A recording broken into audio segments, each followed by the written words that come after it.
Hi kids, this is your friend Achal welcoming you to the RT series of Class 8 by Heaven Publishing House. This is your course for children English Stylized by Shikha Sharma, and today we are going to begin with chapter number 13 of your course book, that is Gorillas in the Mist, right? So, children, whenever we think of an animal or a bird in particular, of a particular quality comes to our mind. Pick up appropriate qualities from the box given below and write them opposite the names of the animals or birds. So, whenever you hear the name of any bird or animal, a particular quality of that animal or bird, it comes to your mind. So, let's see what quality of dove comes to your mind when you hear its name. So a dove is a gentle bird, right? Dog is very faithful, right? Fox is considered cunning, parrot is talkative, and monkey mischievous. So all these words they come to our mind first when we hear the names of these birds and animals, and there could be many other names, right? So this lesson is an autobiography of anthropologist Ian Ford. Anthropologist who studies mankind, who studies humanity, right? So it is an autobiography. She had written her biography on her own. Ian Forty, who travels to Africa to study rare mountain gorillas of Central Africa. So she traveled to Africa and she was there to study these rare mountain gorillas of Central Africa. As Forty develops a bond with the animals, he also becomes wary of the poachers who prey on them. So he becomes wary of all these people who come and illegally hunt these gorillas. Okay, so let's get started. Let's get started with this chapter, children. Today, Sandwich a gorilla tracker. So Diane Potty, he had an accomplice. He was so let's get started with the chapter, children. Today, Sandwich, who was a gorilla tracker, and I were charged by two gorillas. They were attacked by two gorillas, and it wasn't a bluff charge, and it wasn't a fake attack, right? They really meant it. They really meant to attack these two. We were about 150 feet directly downhill from a hill. So both of them they were 150 hills downhill from a group of gorillas when a silverback and a female decided to eradicate us, decided to eliminate or kill them, right? So they were 150 meters downhill from a group of gorillas when two gorillas, one was a silverback and another was a female who charged towards them, and it was not a fake attack. They really meant to kill them.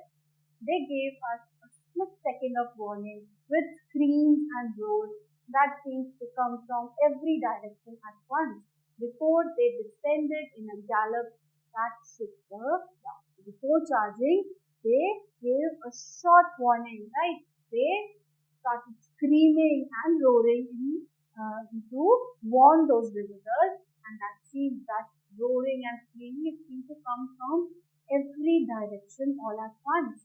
Before and then they started to run, they started to gallop towards them, and that running it was as if the whole ground was shaking.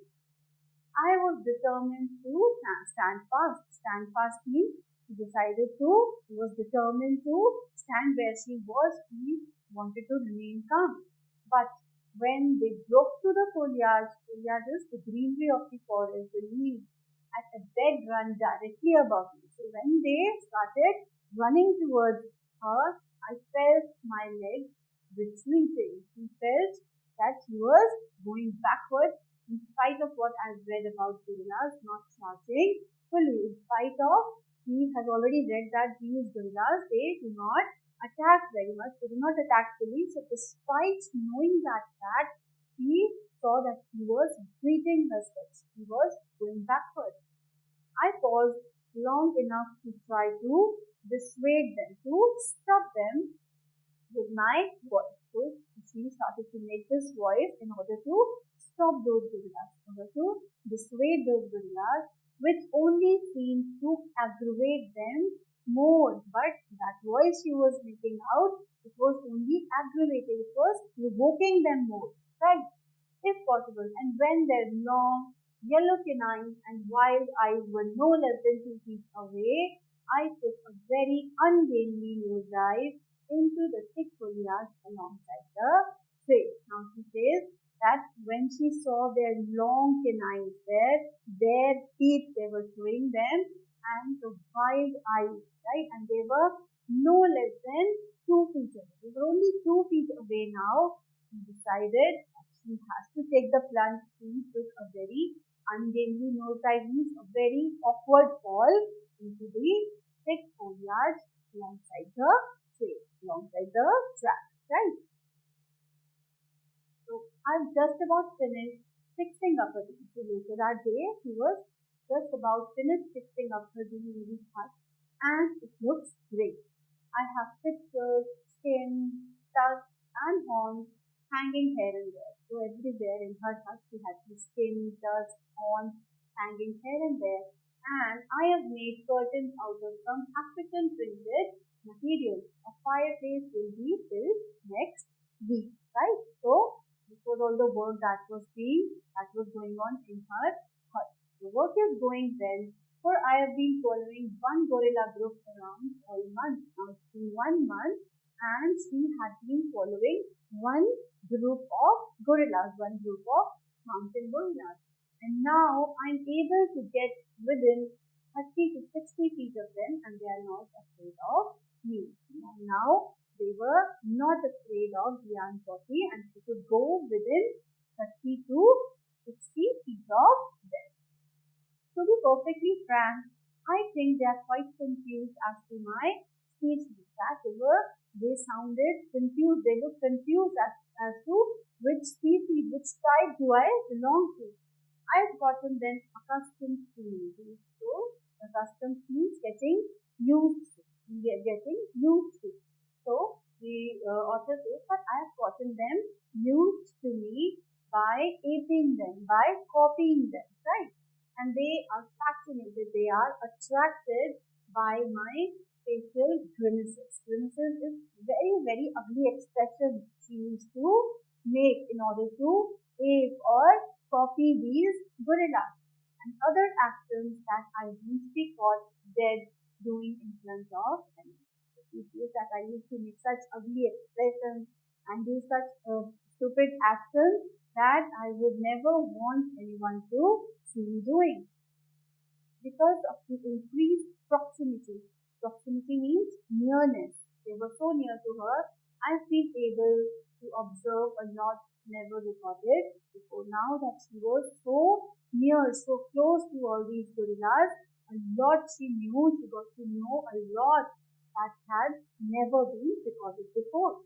Last week, two of the gorillas approached me within 20 feet. Now they started coming even closer, even near to her, and the rest of the group remained at 35 to 60 feet for over an hour. For over an hour, the rest of the group of the gorillas, they were at a safe 35 to 60 feet from the ant posse, but two of them, they came as near as 20 feet, right? I had to use my threat face, to use this threat face in order to scare them away. One, don't laugh, it's quite effective. People that threat face used to make was quite effective. When one of the silverbacks began to get carried away with his bluffing tactics. So he says that once he had to make this threat face in order to scare away the silverback who was getting carried away with his fake activities, fake tactics of running, beating his chest and breaking down trees. So in order to just scare her, the gorilla was doing all these bluffing tactics, and so she had to make a threat face because he was getting more and more close to her. I was beautifully impressed with his prowess. So, what is a prowess, children? The author says that she was very impressed with his skills, right? But decided our proximity was too extreme. She decided that it was very dangerous to get the gorilla very close to her. That their proximity nearness was being reduced every time. So turned a horrible grimace on him. She made a very horrible threat face of a very ugly expression, which had the effect of a flower on Ferdinand. Mr. Ferdinand, that the name of that gorilla was Ferdinand, and he immediately sat down and began to eat nervously and with one eye on me. So when she made this ugly expression, she made this pet face, that gorilla, he sat down with one eye on her and he started eating. Then Fossy's favorite gorilla, Digit. There was Fossy's favorite gorilla, Digit. He was killed by poachers on 31st December 1977. He wrote to the president of the Rwanda Republic asking for the men to be punished. So he wrote a letter to the president of Rwanda Republic and he asked for the men who had killed Digit to be punished. And she also wrote to the National Geographic Society. In her diary, she wrote about the aftermath of the incident, about the consequence of the incident. Just as we were about to start the autopsy. It is autopsy, children. It is touching the dead body, right? It is used to it is done to know the cause of the death, right? So when they were just about to start the autopsy of Digit, my woodman, walking about 50 feet from my house, began yelling in Swahili. Swahili is an African native language. Poachers, poachers. The woodman had seen a poacher with bow and arrows just on the edge of the camp. As they were just about to begin the autopsy, the woodman saw poachers on the edge of the camp area. And he started shouting, poachers, poachers.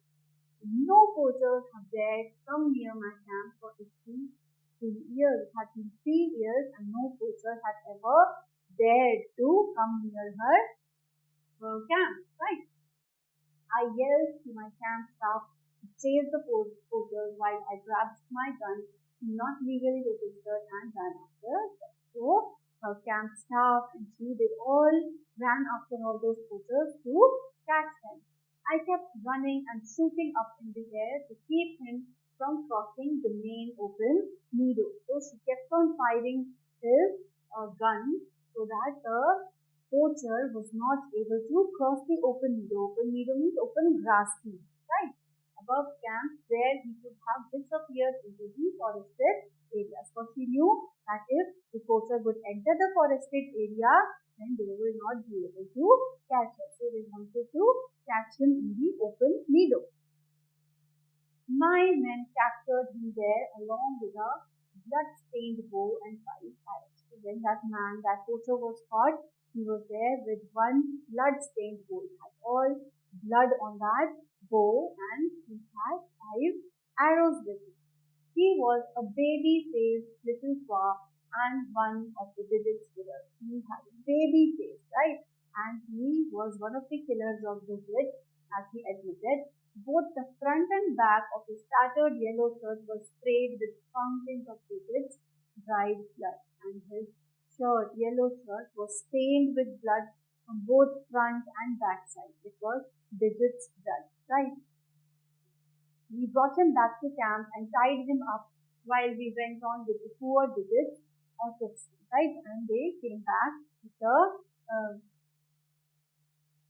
so they came back with the poacher and they tied him up and they continued with the autopsy of Digit. It was gruesome business. It was a very horrifying business in that fears had pierced so many of his organs. The spears that the poachers had used to kill Digit, they had pierced all his organs like lungs, heart, spleen, intestines, and stomach.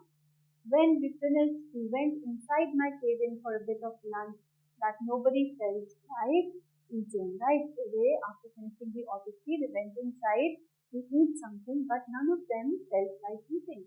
While this was being prepared, my Africans were outside with the Twa examining him. So they were with the Twa, they were examining him. His Africans, her Africans. We hadn't seen in 5 minutes when all hell broke loose. There was this, they were inside only for 5 minutes when all this noise, sudden noise and confusion could be heard. And my men began screaming poachers again. Now, men, they were again screaming poachers, poachers. I thought the original prisoner had escaped and dashed outside. We thought that the prisoner, the Twa, he had escaped and they were running outside, but in fact, three of his accomplices, his partners in crime, had crept up to look after him, to look for him, and were seen by my men. So his men, his friends, they were there to look for him, but the Diane's men, they saw them and they ran after them. My Africans and I began another chase, but I had to give up, though they followed the tracks for another 2 hours without result. Okay, so she was tired and she came back, but her men, they continued looking for those poachers, but they could not find them. I returned to camp to guard the flock. We interviewed him until quite late at night, and during the course of our interrogation, during the course of their questioning the flock, we obtained the names of all the dead killers. So they were able to take out the names of his accomplices who had killed Digits, who had killed Digits, right? What shocked me more than anything was the motive for Digit's death. What was the motive for killing Digit? A Hutu merchant. Hutu is a tribe, African tribe in Rwanda. A Hutu merchant is a tradesman, had offered to pay the head poacher. What was the name of the head poacher? Munyarukiko. Munyarukiko. He offered him equivalent of $20 to get the head and hands of a silverback. Imagine this, for $20, the gorilla Digit was killed because the Hutu merchant wanted to get his head and hands of the silverback. Digit was a young silverback.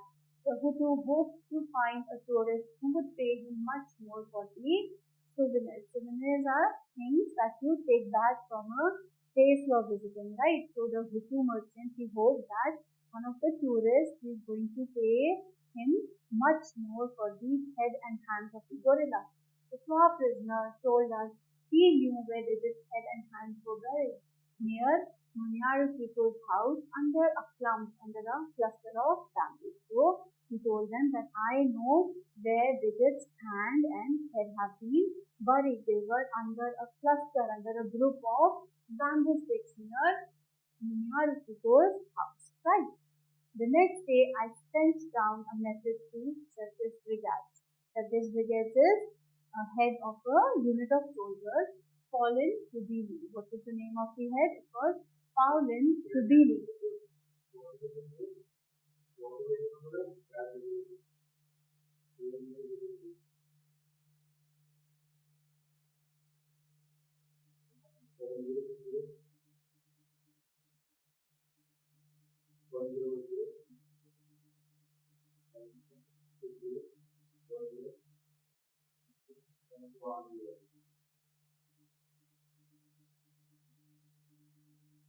So the next day, I sent down a message to the Surface Brigade, that is Surface Brigade, head of a unit of soldiers, Paulin Kubili. What is the name of the head?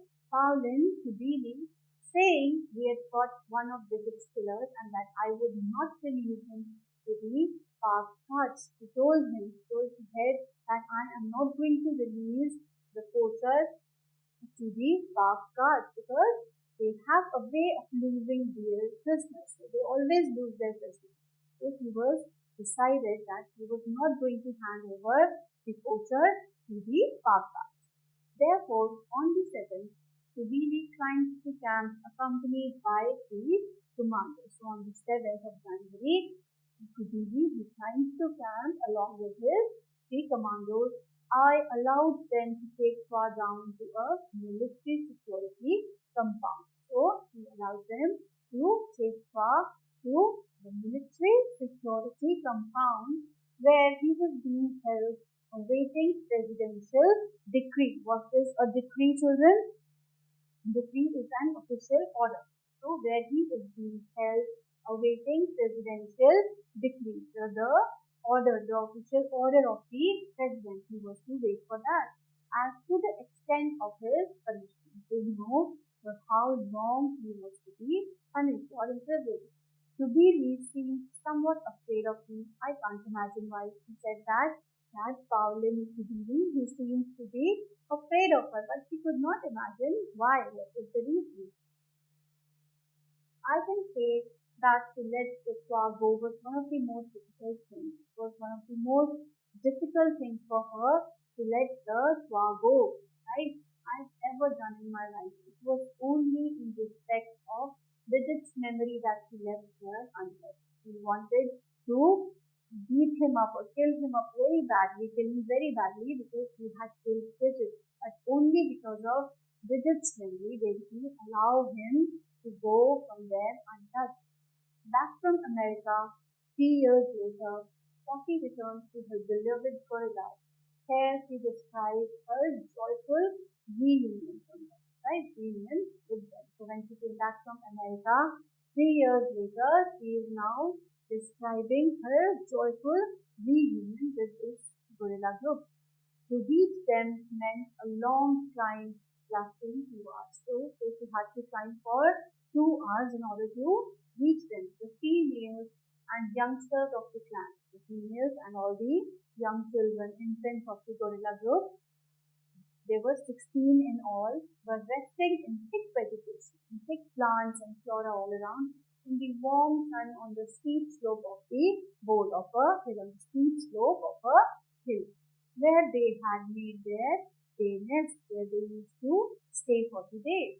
When I got my breath as she was climbing up, it was very, very difficult. As she got her breath, I worked my way down towards them, though I could see only the occasional one.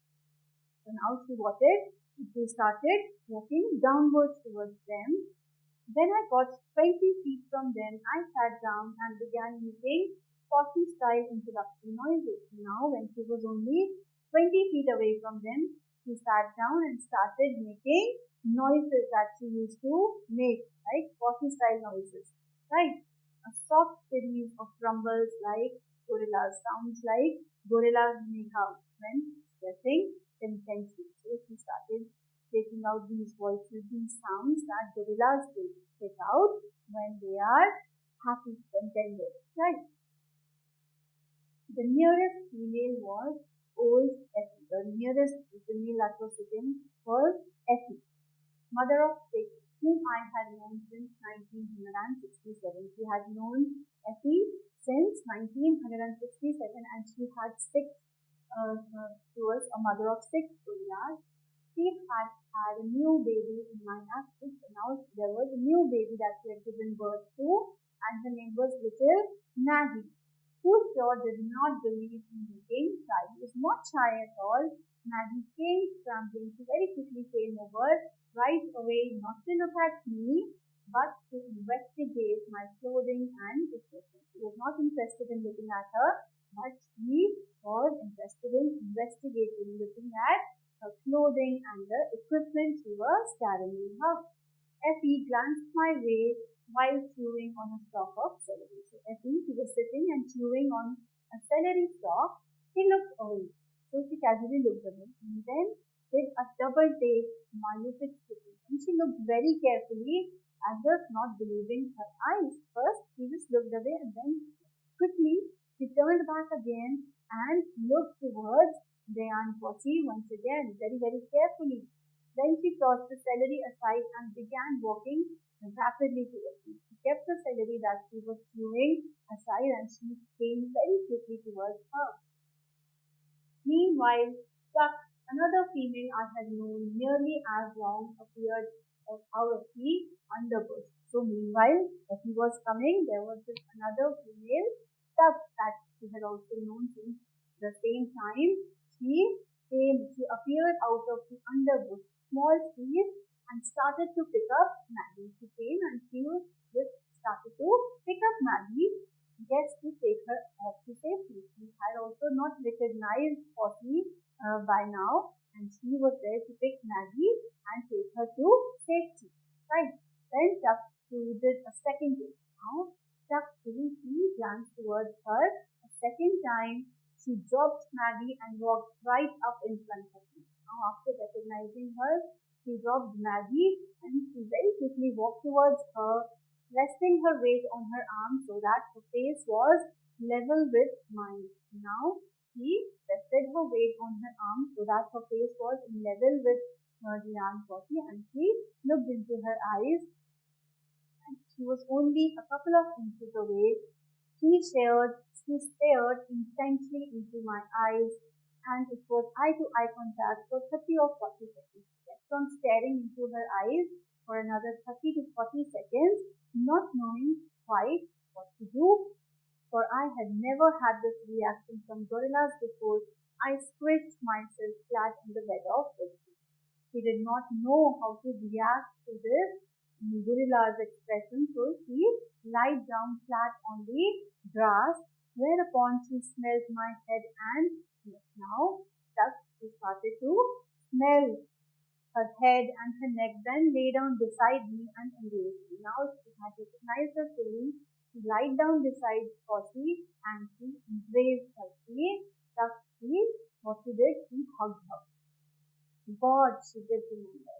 Poppy was so happy that finally the duck was able to recall, to remember her, and she was so happy about that the gorillas have after all remembered her, right?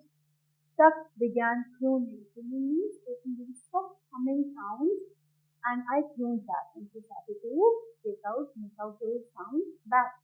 Effie had come up by then and she too stared straight into my eyes. And by now, Effie had come down and now she was also staring right into her eyes.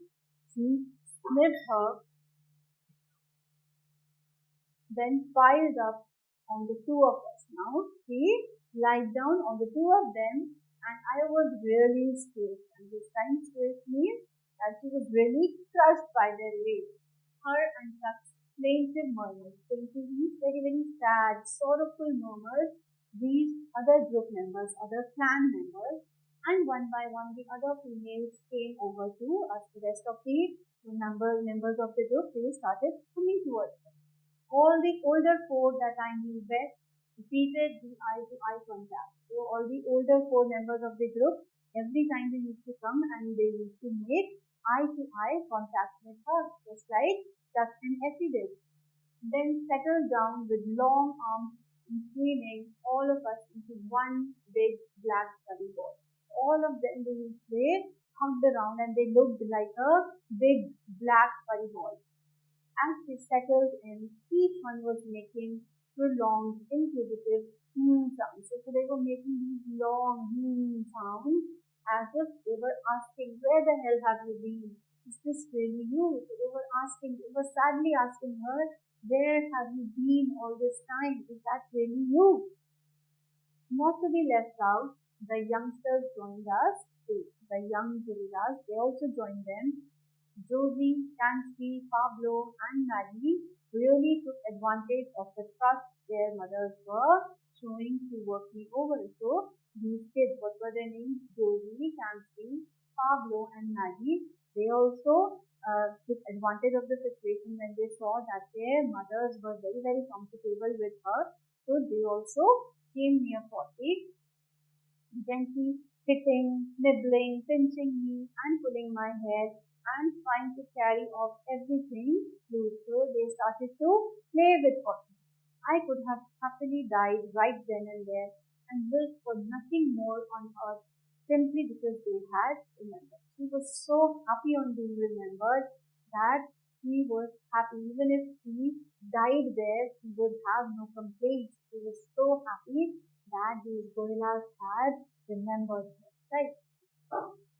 While the kids covered it. What it means, they were playing and jumping and dancing around. A few feet from us, Effie, Puck, Poppy, Duck, and I settled down. The older ones, they settled down to enjoy a 45 minutes palaver. Palaver is unproductive talking. They were just chattering, right? None was able to understand the other. All nestled up together amid the thistle and celery clumps. Among there were thistle stars and there were celery clumps, clusters of these, and they were all nestled up together on these plants. I am ashamed to say I did most of the vocalizing. The author is saying that she was the one who was making the maximum sound, maximum voices, right? But with an audience like this, copywriter this, but with such lovely gorillas around, how could she resist? How could she stop herself from speaking, from vocalizing too much, right? Such an interesting chapter, right, children? Hope you have understood this.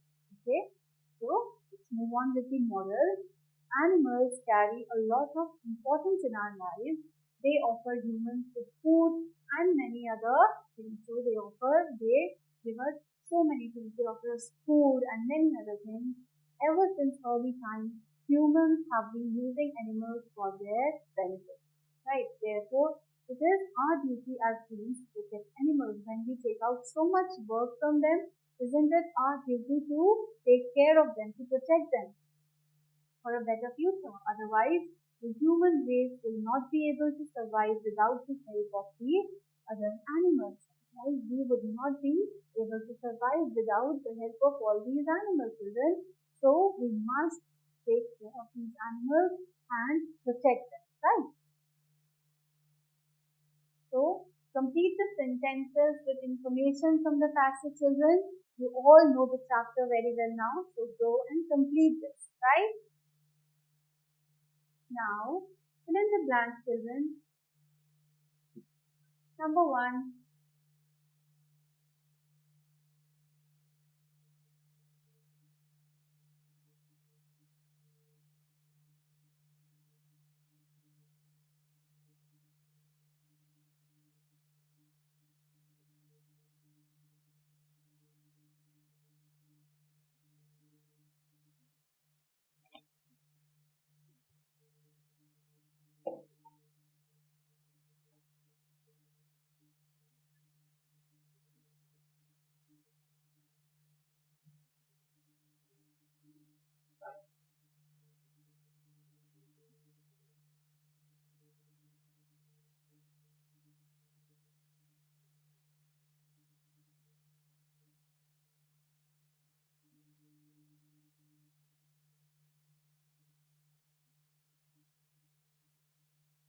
Let's begin with the fill in the blanks, children.